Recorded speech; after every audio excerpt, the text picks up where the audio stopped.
ओम श्री शक्ति नमः। ओम श्री शक्ति नमः। ओम श्री शक्ति नमः।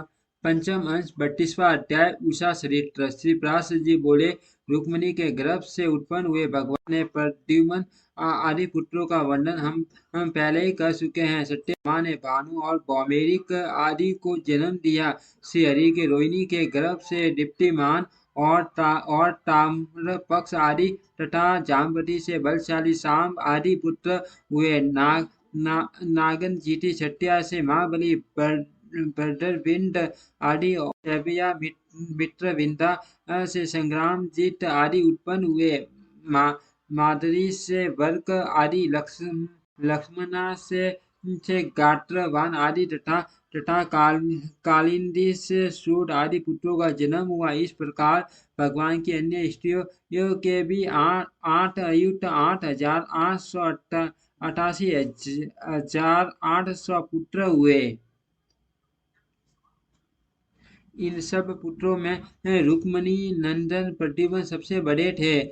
प्रद्युम्न ने अनिरुद्ध का जन्म हुआ। प्रद्युम्न से अनिरुद्ध का जन्म हुआ और अनिरुद्ध से वज्र वज्र उत्पन्न हुआ। हे द्विजोत्तम, महाबली अनिरुद्ध युद्ध में किसी से रोके नहीं जा सकते थे। उन्होंने बलि की पौत्री एवं बानासुर की पुत्री उषा से विवाह किया था। उस विवाह में श्री हरि और भगवान शंकर का घोर युद्ध हुआ था।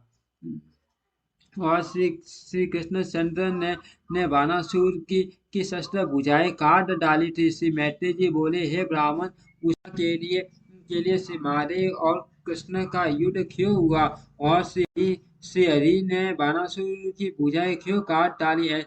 हे माँ भाग, आप मुझसे ये संपूर्ण वृत्तांत कहिए। मुझे श्री हरि की यह कथा सुनने का बड़ा कुतूहल हो रहा है। श्री पराशर जी बोले, हे विप्र, एक बार बानासुर की पुत्री उषा ने श्री शंकर के साथ पार्वती जी को क्रीड़ा करती देख देख स्वयं भी अपने पति के साथ स्मरण करने की इच्छा की। तब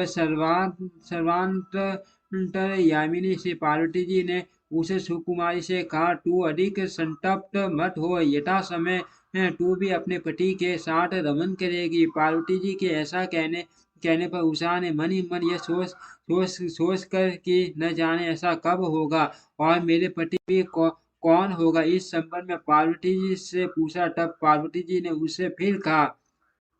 पार्वती जी बोली, हे राजपुत्री वैशाख शुक्ला द्वादशी की रात्रि को जो पुरुष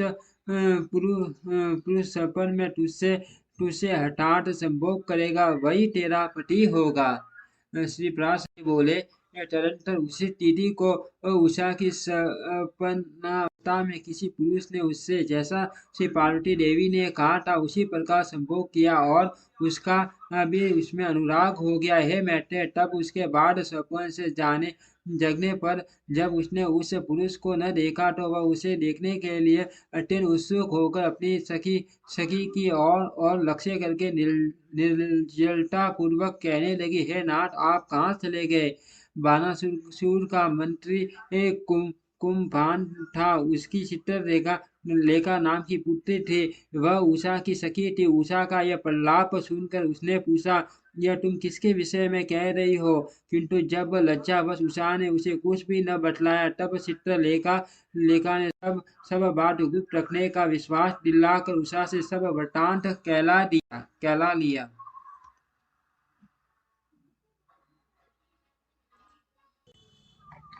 चित्रलेखा के सब बात जान लेने पर उषा ने जो कुछ श्री पार्वती जी से कहा था, बस वह भी उसे सुना दिया और कहा कि अब जिस प्रकार उसका पुनः समागम हो वही उपाय करो। चित्रलेखा ने कहा, हे प्रिय, तुमने जिस पुरुष को देखा है उसे तो जानना भी बहुत कठिन है। फिर उसे बतलाना या पाना कैसे हो सकता है? तथापि मैं तुम्हारा कुछ उपकार तो करूंगी। ये तुम 7 या 8 दिन तक मेरी प्रतीक्षा करना। ऐसा कहकर वह अपने घर के भीतर गई और उस पुरुष को ढूंढने का उपाय करने लगी। श्री पराशर जी बोले, तदंतर 7 8 दिन पश्चात लौटकर चित्रलेखा ने चित्रपट के मुख्य देवता दैत्य गंधर्व और मनुष्यों के चित्र लिखकर उषा को दिखलाए। तब उषा ने गंधर्व, नाग, देवता और दैत्य आदि को छोड़कर केवल मनुष्य पर और उनमें भी विशेष अंतक और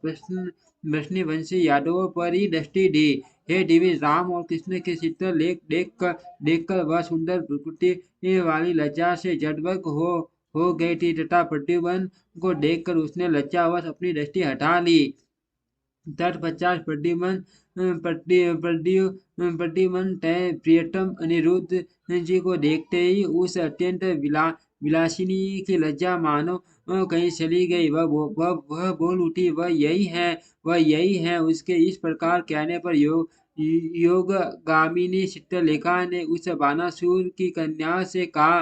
चित्रलेखा बोली, देवी ने प्रसन्न होकर यह कृष्ण का पौत्र ही तेरा पति निश्चित किया है। इसका नाम अनिरुद्ध है और यह अपनी सुंदरता के लिए प्रसिद्ध है। यदि तुझको यह पति मिल गया तब तो तूने मानो सभी कुछ पा लिया, किंतु कृष्ण चंद्र द्वारा सुरक्षित द्वारकापुरी में पहले प्रवेश ही करना कठिन है। तथापि हे सखी, किसी उपाय से मैं तेरे पति को लाऊंगी।